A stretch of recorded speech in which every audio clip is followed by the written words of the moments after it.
How is everyone today? Keith at Crypto Bullseye, and this is your midweek market update. So this is a regular thing that I'm going to be doing every single Wednesday, and today's going to be an important one because we're talking about the rotation in narrative. What needs to happen? People keep saying ETH needs to drive the market. So we're going to be talking about why ETH needs to drive the market, why key levels of support are currently being held, and why key levels of resistance are currently being held, and how I've got signals on the charts that are showing that the rotation is really going to begin.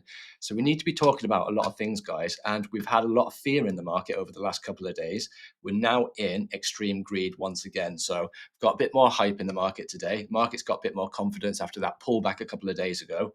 And what we're going to be talking about is the market cap, because we know what we need for my strategy to begin, for me to start exiting crypto, is that break and that close above total 3. What needs to happen for us to get a break and a close above total 3? Because we haven't got these top two included in that. It's everything outside of that. So we need narratives outside of Bitcoin, outside of Ethereum. However, we still need Ethereum to drive the market.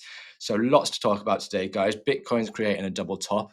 Is the rotation going to begin from Bitcoin into altcoins, creating that surge in Altseason? And are we going to get some positive news going forward into this week, towards the end of this week, going into next week? So we've got lots going on, guys. We've got interest rates coming up, so that's going to create a narrative. If we get any kind of rate cuts, expect the market to push up.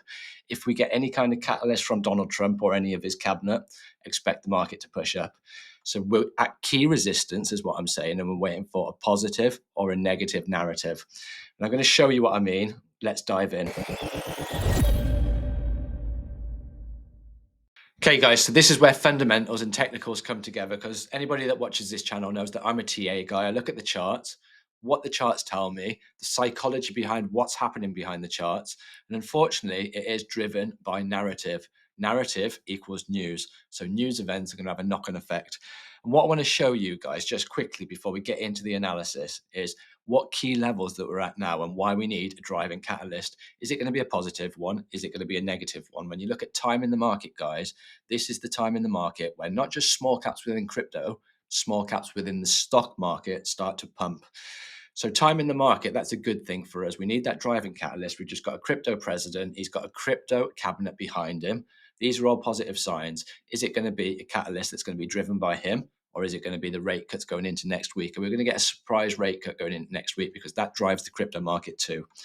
So what I want to show you is we're going to be talking about the rotation of risk. So from the least risk asset within the crypto space into the more risk on assets. So if you think about time in the market, guys, Bitcoin's run, let's have a look at Bitcoin. Bitcoin has run since the 1st of January 2023. So the bull run started for Bitcoin in the 1st of January 2023. It was putting in higher lows, it was putting in higher highs, higher lows, higher highs. So that is a long time, guys. We haven't had our alt season yet because nobody's got the confidence to come out of Bitcoin, i.e. the least risk asset within the crypto space, the one that everybody wants to buy now, the one that governments want to buy, the one that institutions are going to buy, the one that people are going to use as a reserve currency to try and hedge their existing inflationary fiat currency. So people have front run Bitcoin, the least risk asset. Now it's at a time when the rotation needs to start. There's a few things that we're going to look at what need to happen for the rotation to start, and it involves Ethereum and it involves Solana. So we'll be looking at them very shortly. But what I want to show you is just quickly what support levels that we're at and what resistance levels that we're at that are really important that we need to overcome. So Bitcoin, 107,140. In fact, let's just check this a minute. If we look at this, this is what we talked about in crypto class last week. This is how you can identify tops, and this is how you can identify when something's likely to pull back. One of the key signals could be a 3-bar reversal. Now you look into a smaller time frame and you get these 3-bar reversals. When you're just looking in the one time frame, you often get just 1 bar and you can't get the proper signal from that. So if you're at resistance and you go into a smaller time frame, you can identify you've got a 3-bar reversal. This lower low, lower close candle, the red one, is taken out the extreme low of the previous one, which is a doji, which is an indecision, which is at resistance. That is signaling that you're likely to pull back down to the next support. And we can look at Bitcoin. We can see if we've got any kind of indications. If we're going to the lower time frame, that's the daily. If you go into the 4-hour, you can see here, guys, let me just zoom in on this. You can see here, you've got a big push up from the bulls here, a big push up for the bulls here at resistance. You can tell it's resistance because we got pushed back down here. Then you've got the indecision candle in the middle. Then You've got the third candle, which is the red bearish engulfing candle, which takes out the extreme low of the previous candle, signaling you're likely to pull back to the next support. Where's the next support? Clues look left. Here we go, guys. So that's exactly what happened. And that's exactly how you can get clues in the market within a shorter time frame when you're at resistance or when you're at support. But we jump back into the daily, and I just want to look at some key levels. So let me just get this chart up on auto screen. So we're at resistance on Bitcoin. What could happen next? Bitcoin could start pulling back, or Bitcoin could start going sideways. If Bitcoin starts going sideways and you start seeing an increase in total three, you start seeing Ethereum outperform Bitcoin, you start seeing Solana outperform Bitcoin, then that's giving you a key indication that the rotation is going to start. So think of XRP, that's already run. Solana is testing its all-time high, just breaking its all-time high. Then you've got Ethereum, which is lagging. So Ethereum is the one that needs to push the market up. And if Ethereum went to its all-time high, that would be a real big surge in liquidity. We can have a look at that actually. So Ethereum, let's have a look. Where's its all-time high up here? So if we mark that out, and then we just measure from where price action is now, to the previous all-time high, that's 47.55%. So we look at the market cap, call it 50%. Got Ethereum, say 400,000, add 50% on top of that. That's an extra, 400 billion. That's an extra couple of 100 billion. So a big surge in Ethereum up to its previous all-time high, what I'm saying is going to create a huge surge of liquidity going into the market. Now you've got the total market cap, which includes Ethereum, which includes Bitcoin, which has already broken its all-time high like Bitcoin. It's already come back down, and that is also retest and resistance. See how we're at key points and key points. Total three, this is the one that I'm looking at, and the surge from Ethereum is not going to affect this. This is the rest of the altcoin market. So how far are we now from the previous all-time high? We're actually 8.2% away. So 8.2% away from the trigger of me taking profits over a 10 to 12 week period. So I'm going to be scaling out over 10 to 12 weeks once we get this break and close here. But you can see we're at resistance, but even though that we had a pullback in the crypto market, this is still broken. It's still retested, and it's still holding support.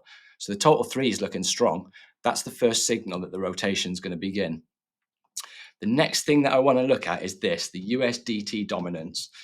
So this is the dominance of the stablecoin USDT within the crypto market. So you've got the Bitcoin dominance, and it's run, you can see on the right hand side, the Bitcoin dominance has got a percentage. Bitcoin topped out at around 62% so far. You can see that the USDT, the dominance of Tether, is 3.9%.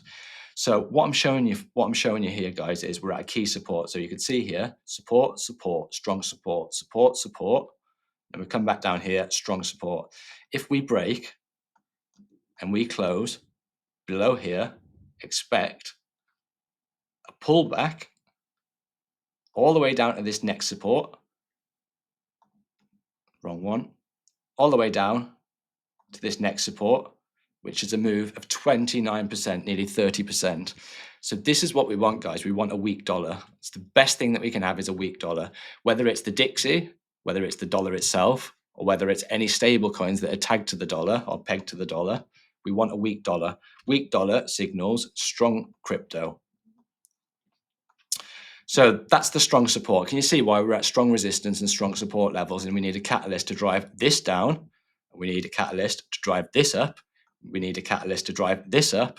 We need a catalyst to get Solana above its all-time high. Now, what we're going to look at now is pairs. So we know what needs to happen on the totals. We know what needs to happen on USDT dominance. We know what needs to happen on Solana. It needs to break its all-time high. We know we need a surge of a liquidity going from Ethereum into the crypto market. Where's that going to come from, guys? Some of it's going to come from Bitcoin. Do you think it's going to come from high-risk altcoins, from degens? Do you think degens are going to be selling their Moon River? Do you think degens are going to be selling all their high-risk assets and going into a lower-risk asset, Ethereum? The degens are going to go more degen. So it's going to be new liquidity, i.e. dollars, going into Ethereum to get that drive. How do we know it's going to be dollars? We're going to get a drop of the USDT dominance, and we're going to get a weaker dollar. Right, the next thing that we're going to look at is Solana BTC, Solana Bitcoin. Right, okay, we're creating a bull flag here. This here, that's a bull flag. You've got your resistance up there, you've got your support down here. So again, you can see we need a catalyst. We need something to break and close above this top level for Solana to start outperforming Bitcoin. The thing is, guys, Bitcoin's run hard since the 1st of January 2023. Altcoins haven't run yet, but when you think of Solana, Solana got absolutely battered because of FTX. It went all the way down to about $7, guys. Solana's actually run pretty well in comparison to the rest of the altcoins alongside Bitcoin. You can see this pump here on Solana. That means that Solana outperformed Bitcoin at some point during the past year, and then we're creating this flag. So I expect Solana to continue to outperform Bitcoin because Bitcoin's done its run. Then Bitcoin will start slowing down and the increases from Bitcoin will start diminishing. And that's where the rotation begins into different assets. So a break and a close above 0.000289939 would be a real surge. And that needs a catalyst for that to happen, guys, because we're quite far away from there if we measure it. 17.94%. So that's a big ask. It's a big ask. So we're creating a bit of a bull pennant here as well, guys, and you're probably not going to want to trade this, but it's a good indicator. So you create a bull pennant. You've also got your 200 daily moving average to fall back on. So on Sol ETH, if the price pulls back to this 200 daily moving average, holds the 200 daily moving average at 0.0023628, that's not a bad little accumulation buy, because what that does is it reduces your risk hugely. You know when you're wrong, back under the 200, where you're shooting, I've the previous high close. What does that do to your risk to reward? 3.41. So by bringing the candle down, waiting for it to hold support, it reduces your risk and increases your reward. Right, the next thing is going to be Ethereum, Bitcoin. This thing has been absolutely battered by Bitcoin, right? However, we're at a strong support here. See, every single thing that I'm showing you guys is at a strong support. We're at a strong support here. It held support. It was previously resistance for such a long period of time. Now this has come back and it's holding support. See if we can get any clues from the indicators. Just zoom in on that. Right, no divergences. So we're not creating any divergences there. No clues from the indicators. However, you've got a stochastic, which is oversold. So we're expecting Ethereum to hold this level here and then start to retest this previous trend line. Once it cracks this trend line, that's going to be strong for altcoins. When it's strong for altcoins, guys, altcoins are going to run hard. Just an example, if we go back to Bitcoin in 2020, we'll go back to the total 3 back in 2021. This is how it played out in 2021. Is it going to play out the same time this time? So you got your break, and this is what I'm measuring, guys. You've got your break.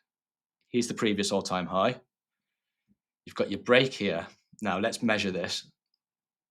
This is the daily. From its break to its first high here, 62 days. So you've got 62 days till its first high. Now, why does this matter, its first high? Because it's likely that we're going to get some kind of a mid-market pullback, guys. We haven't had any kind of capitulation event. We haven't had any kind of black swan event, touch wood. So we haven't had one yet before the markets really started, before Altseason. So it's making me think that we're going to have more liquidity in the market. And when you have more liquidity in the markets become over-leveraged. And when the markets are over-leveraged, they need to cool off, i.e. they need a black swan event, some kind of a crash, some kind of catalyst that will coincide with news events. It's weird when you look at it, guys. If you look at all these big major pullbacks here and check the news, you'll see some kind of a negative news event which has driven the market sentiment down, because ultimately, guys, what's these candles here? They're not just random candles. They're buy orders and they're sell orders. Sometimes the buy orders are better than the sell orders and there's more liquidity in the buy. That means the green candle goes up. That means the trend goes up. Sometimes people have got less confidence. So as an example, the bulls are pushing up here, the bulls are pushing up here, bulls are pushing up here. Some negative news in the market. And what's happening? We're at resistance. So the traders are taking profits here. Then we get a pullback. Negative news is making people panic. It's making people take money out of high-risk speculative assets. It's making the market capitulate. It's making the market crash. And guess what? They buy it up at lower levels and buy it up at lower levels. So basically what I'm doing and what I'm saying is I'm expecting a mid-market crash So I want to capitalize most of my capital out of the first 10 to 12 weeks after I've got a break and I've got a close of total 3. That's how I'm playing it, guys, because it's going to give me 2 options. If we don't get a pullback, that's fine. I've banked profits. I'm happy with that, guys. Things like this, I'm hoping are going to change my life. So I'm banking profits along the way. If we don't get a pullback, fine. I'm going to have a little bit of money in there, or I'm going to have a little bit of crypto in there, 20% of my capital, just in case that happens. However, if we do get some kind of a capitulation, we do get some kind of a crash, what that's given me is dry powder on the side. It's given me that capital to be able to take advantage of the second leg if it plays out that way. So the reason why I think it's playing out that way, guys, I want to show you the Bitcoin dominance. So we've been in this ascending wedge for about 2.5 years. Ascending wedge is a bearish move. What I'm going to do is stick it on the weekly chart. And this is the reason why I think it's going to play out in 2 parts. We're going to go back and we're going to look at the Bitcoin dominance from the last cycle as well. We're expecting, or I'm expecting, a lower high here. I'm expecting a rejection here, and I'm expecting a big surge to the downside, which is going to create Altseason. Is it going to be today? Is it going to be tomorrow? Is it going to be next week? Don't know when it's going to happen, guys. This is the weekly chart, so each one of these candles, unfortunately, takes a week to play out. So if it plays out the way that I think it's going to play out, and something similar to 2021, because we haven't had that capitulation event and we get some kind of a mid-market crash, where would it go? Where would this Bitcoin dominance go? Because in a mid-market crash, remember, Bitcoin is the least risk asset. If you're crashing, you're going into Bitcoin. People are going into Bitcoin. It's the least risk asset. It doesn't drop as much. So what that does is it creates a spike in dominance. So if you got a first part of Altseason that went all the way down here to 48%, around 48%, what does that coincide with? Big weekly resistance, big weekly resistance, big weekly resistance, here, here, here. Now, is this going to act as support? For me, this is going to act as support, and that's going to be the start of the mid-market cool-off. Hopefully the end of March, April, potentially May. So if we hold here, we get choppiness, Bitcoin starts to dominate, Bitcoin starts to outperform again. That's because Bitcoin is not dropping as hard as the rest of the altcoins. So Bitcoin can still be going down, but it's not dropping as hard as the altcoins. Then once the indicators are reset, once the market cools off, once the panic's over, people can go back into altcoins for leg 2. And if this happens, the way that this market's to do whatever the hell they want, guys, this is me speculating, this is just me analyzing and looking at the charts. If the second cycle plays out, I'm expecting it to go all the way back down to here, potentially to the 41% level, to the 40% level. And that would be leg 2 of Altseason. The way that it played out the last time, guys, in 2021, you had lots of altcoins that run in the first part of Altseason. A lot of them didn't run in the second part of Altseason. You had a lot of them that didn't run hard in the first half, and then a lot of them run hard in the second half. So basically, make sure that you've got a diversified portfolio. And one thing that you shouldn't do is wait for something to pump, take the capital out of the thing that's, wait for something that's pumped, and then take the thing that hasn't pumped, put it into the thing that's pumped, waiting for the thing to pull back, because that'll damage your P&L. And guess what? The thing that you've just taken the capital out will have its turn. And then you'll be kicking yourself, guys. I've done it time and time again in the last cycle. That was my learning curve. So that's the reasoning. That's the reasoning why I think that we're going to have 2 parts of the cycle. Doesn't mean it's going to happen. So we've seen what Sol needs to happen. We've seen what needs to happen on Sol BTC. We've seen what needs to happen on ETH BTC. What about Solana and ETH? Because this is a positive thing, guys. What I want to show you is this is the Fibonacci. This is the Fibonacci retracement. This is the previous high. What I want to do is take it to its bear market low. So Solana is the first one. This is how you look at the tickers, guys. If it's Solana ETH, then Solana is going up. That means Solana's outperforming ETH. When this is going down, the chart's going down, that means ETH's outperforming Solana. So you can see that Solana's completely outperformed ETH. Solana's tested its all-time high. ETH hasn't tested its all-time high. However, look at this. We're at a 1.618. We're at a 1.618 here. And guess what? We've been rejected at the 1.618. See if we can get any clues actually in a shorter time frame. So you can see this rejection clearly. Rejection, rejection. This is a strong number, the 1.618. So that's signaling that we're going to get a pullback, and that's signaling that ETH's going to start outperforming Solana. And when ETH starts outperforming Solana, that's going to start putting liquidity into the crypto market, and that's going to start giving people confidence. And then the rotation begins from Ethereum into the ones that we're concerned about, the ones that are within total 3, everything outside Bitcoin, everything outside Ethereum. So let's just have a quick look at this, see if we can get any kind of signals. There's the daily chart, creating a bull pennant. So what's likely to happen? Come back, retest this as resistance, double top, and then a rejection. That's what's likely to happen, I think. Can we get any clues in a smaller time frame, 4 hour? You have got a 3-bar reversal here, guys, but it's a little bit different to the one that I showed you in the example. So you've got a bullish candle, you've got a second bullish candle, that's a higher high, higher close. You've hit resistance. This has been rejected. You can see bears, push price back. Then you've got an engulfing lower low, lower low, lower low, lower close candle, which is signaling more downside. So when you look in the 4 hour, guys, you can get clues here, which wouldn't be apparent here, and they wouldn't be apparent here. So look into the shorter time frame, but don't look too far into the shorter time frame, because if you go back into the 1 minute chart, you start seeing things like this, and you start seeing things like this, you start seeing things like this. Don't let that clutter your analysis. The way you should think about it, if you've got a trading time frame, and if you've got a time frame that you're looking to try and get an indication of sentiment, that's your higher time frame bias. You're looking at a ratio of 4 to 5. So if you're in a daily, you can look at the 4 hour, you can look at the 6 hour as your trading time frame. Your daily is your bias. So if you're trading higher highs, higher close on the daily, then you look into the shorter time frame, which is your trading time frame. You can get clues and indications within the shorter time frame, and then you know that the bias is bullish in the instance. We know that the bias is bullish because we've looked at the daily chart. We're putting in higher highs. We're looking to come back at key levels of support, and we're at key levels of support. We're looking for things like 3-bar reversals, dojis. And that's something that could give you an edge in the market, and that's something that we're going to be talking about shortly. So I think that's pretty much me done for today, guys. Anyone that missed the ADA video from earlier on, go back and watch that. I'm going to be doing channel memberships going forward very shortly. I'm going to be doing lots more videos over the next week. So subscribe to the channel, hit the notification bell, and I'll see you very soon.